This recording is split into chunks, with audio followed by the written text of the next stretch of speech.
Hey guys, Mr. Happy here and welcome to my guide for turn 6 of the Binding Coil of Bahamut, aka the second Coil of Bahamut turn 1. In order to access this turn, you must first complete turn 5, then return to the Waking Sands and complete the quest Another Turn in the Coil from Yurian J. I recommend an average item level of at least 90 to complete this turn comfortably. Turn 6 begins with two very simple trash pulls. Each pull consists of several golems that must be tanked, as well as a single crystal.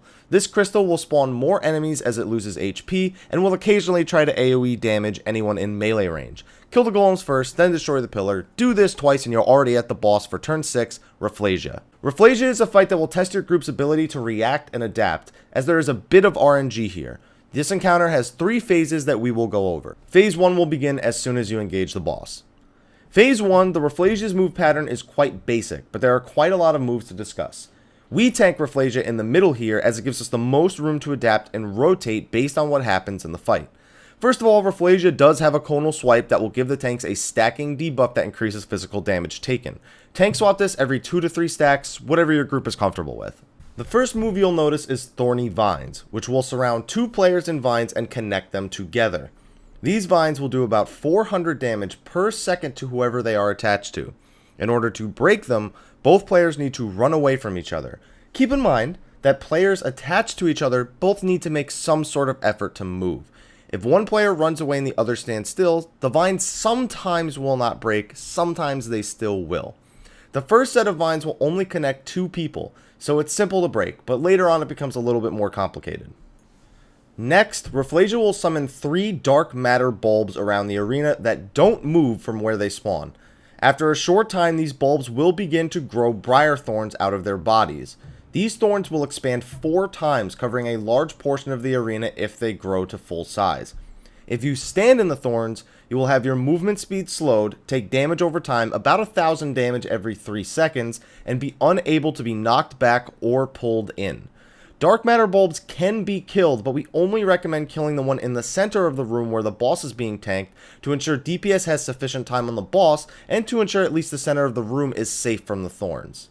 There are a total of 9 possible spawn points for dark matter bulbs, 8 around the outside of the room and 1 in the center. However, it is random where they will spawn each time. The only thing you know for sure is that a new one will not spawn where a previous Briarthorn patch already exists, no matter how big it is.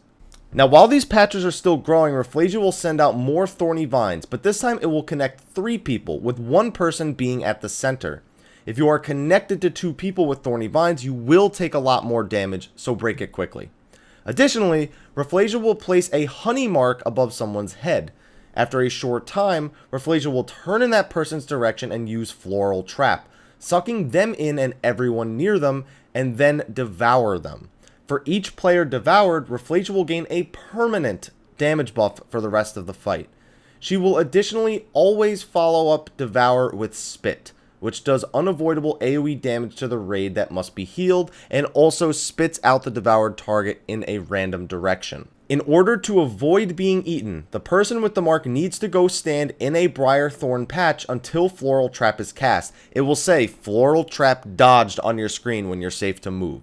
As I said before, the thorns prevent you from being sucked in, so having them up is important.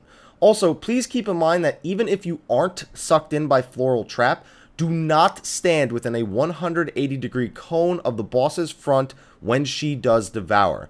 She can still eat people who are too close to her front side, and the cone is fairly big for this. Since you will have vines plus Floral Trap mark at the same time, don't start running around to break the vines right away. Stay composed for a second, find out who the mark is on, and then if it's not you, break the vines by getting away from the Floral Trap target. If the vines are on the Floral Trap target, just separate yourself from that person. We always assign a patch for marked targets to go depending on where the dark matter bulbs spawn, so we know where not to go. If you get stuck next to the marked target for any reason, stand in the briar thorns with them so you won't be sucked in either. And one last tip for Vines plus Floral Trap, the boss will not do its cleave move while the Thorny Vines and Floral Trap thing is being done, so the front of the boss is safe until he does Spit again. He will almost always immediately follow up Spit with a new stack on the tank. Rafflesia will rotate this combo for the entirety of 100% of her HP until 70% of her HP. It will always go in this order: Thorny Vines, Dark Matter Bulbs, Thorny Vines, Floral Trap, Devour, and then Spit, while of course also placing the stacking debuffs on the tank. At 70%, Phase 2 will start. All of the moves you dealt with in Phase 1 are still present, plus a few new mechanics. The first new move you will encounter is Blighted Bouquet. This move has about a 3-second cast time. Bouquet will only damage you if your character model is performing any kind of action at the end of its cast. This includes moving, casting spells, and even auto-attacking, which is the most common killer for this move. The safest way to counter this is to stop moving and stop casting altogether, and then sheath your weapon so you will stop auto-attacking, or press escape. Just make sure you aren't doing anything when it finishes casting. If you are doing something when it finishes casting, it will one-shot you, so you really don't want that to happen. I highly recommend just, for example, my sheath button is Z. I just press Z and take my hands off the keyboard and mouse. There's no way you can mess that up. She will then do her Bulbs Vine Devour combo. Again, that's still present here, but the vines this time connect more people together. They will target 4 people in a diamond or square. Basically, they will connect 4 people together. Each person will be connected to 2 people and must break more vines. Devour still works the same in this phase for the first set of traps, but after this next new mechanic, it will change. So far, you don't want anyone to have been devoured in phase 1 or right here. Otherwise, this next phase of the fight will become increasingly difficult. After doing her first spit in phase 2, she will use Viscous Emission on a random DPS. This will give them a debuff called Honey Glazed for 10 minutes, which will make them the permanent target of the next mechanic, Dark Matter Hornets. As long as someone is honey glazed, Hornets will spawn every 50 seconds. The more people who are honey glazed, the more Hornets will spawn. The Hornets only auto-attack at first, but if they are not killed within about 20 seconds, they will begin using Sharp Sting, which hits for about 30,000 damage and can pretty much guarantee a wipe. While you are dealing with this first Hornet, you will get a new type of Thorny Vines. This one connects 2 sets of 2 people, so it's like the first set of vines from phase 1, just twice.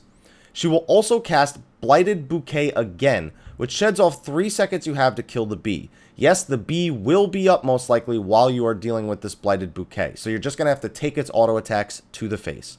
She will then summon more Dark Matter Bulbs before doing her Vines and Devour combo. Now, this is where the Devour is different. You can remove Honey Glaze from somebody if they get devoured, and in fact, you must get rid of it. If you do not, the bees will just keep on coming, even into phase 3, and you can't have that.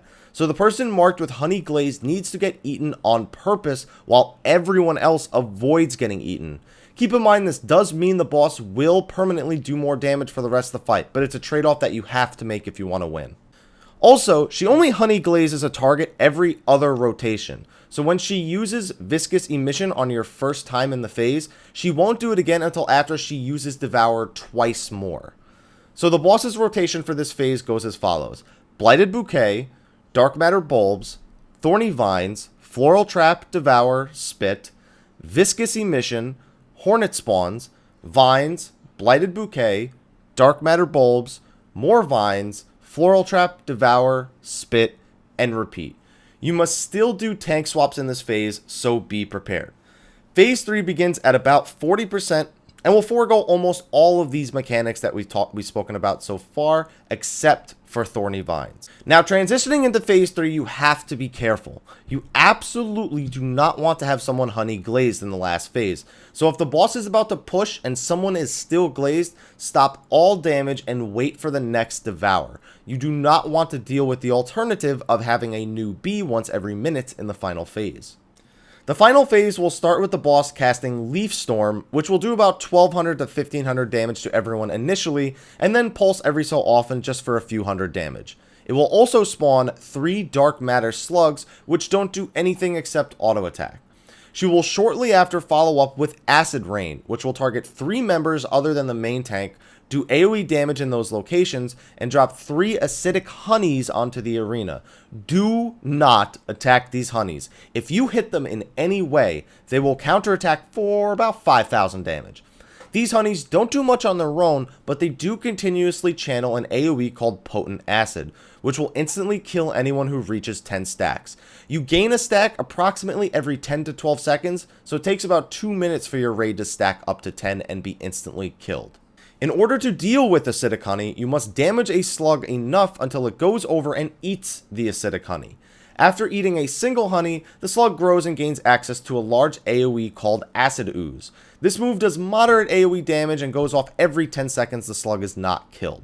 Your goal of this phase is to, one by one, damage the slugs until they eat the acidic honeys, kill them off, and then DPS the boss before more slugs and honey spawn, and then do it all over again. This is, however, not how I am going to tell you to do the boss. There's a much simpler way to do this phase, but it does have a much higher risk involved. Now, if too many acidic honeys are next to each other when a dark matter slug goes to eat one, he will eat all of them in range. So one slug can remove all 3 acidic honeys from the field. He will grow much larger than if he had just eaten one. If he eats 2 or more honeys, his acid ooze will one-shot the raid. So what you do is you have one slug eat all of the honeys, limit break him after he eats them, on top of just pushing DPS, because the limit break alone won't kill him. Just kill him before those 10 seconds are up and he uses acid ooze. Now, you have free reign to deal with the boss for a couple of minutes before he resummons the slugs and the honey. You can also choose to kill the 2 remaining slugs if you want to as well, and it's generally safer to do so. You can also just position the honeys in a corner, have the off tank grab the slugs and just burn down the boss while ignoring potent acid, but at item level 90, this can be a pretty tight DPS check while still dealing with the other mechanics of the phase, since you only have 2 minutes before potent acid kills you. This will be much easier with a slightly higher item level, however. So once you've dealt with the slugs and the honeys, there are still a few mechanics to deal with here. There are new Thorny Vine patterns again. One of the patterns will attach 4 vines to a single person, and there will still be the 2 sets of 2 from phase 2, as well as that diamond or square pattern, whatever you want to call it. Rafflesia will no longer do the tank swap mechanic in the previous phases, but will instead use Swarm on her main target. This places 4 stacks on them, and for each stack on the tank when the debuff wears off, the attack will do about 1200 to 1500 damage. Of course, this can be mitigated by popping defensive cooldowns. And we always did that. We always just popped the defensive cooldown and ate all 4 stacks, so I'm sure there's another mechanic here that we missed. But since it gives you 4 stacks in such a short time, the only thing I can think of is that you have to Asuna or leech as many stacks off as possible to reduce the damage before the debuff itself actually falls off. If anyone knows that for sure, be sure to put it in the comments below. Rafflesia's final mechanic is Rotten Stench. This will place a bluish mark above one of your healer's heads. After a short delay, Rafflesia will turn and shoot a giant laser called Rotten Stench in their direction. In order to counter this, ensure that multiple people are hit by the stench. It does about 8k damage if it only hits one target, but that damage is split amongst every target hit, so you can greatly trivialize the mechanic if multiple people get hit. The toughest part other than the slugs and slime is to break your vines while also getting back in range to get hit by Rotten Stench. It gives you more than enough time to do so, but remember that Rotten Stench is a giant line AoE, so if you run behind the group to break your vines as opposed to the sides, it will still hit you and make things much easier. The hardest set of vines is when one person gets vined to 4 people. Whoever this is, they should make an effort to run to the back of the arena while everyone else moves forward a bit to break it a little bit sooner. Like I said, new slugs and slimes will spawn eventually, but if you manage to do the first set of acidic honeys smoothly, the boss should be almost dead by now. So just have the off tank pick up the slugs, ignore the honeys, and finish the boss. Grats on your 2 pieces of loot. Thank you guys for watching. Be sure to like, favorite, subscribe, and share for more Final Fantasy XIV guides and videos. Also be sure to check out the rest of my channel for some other videos that you may enjoy as well.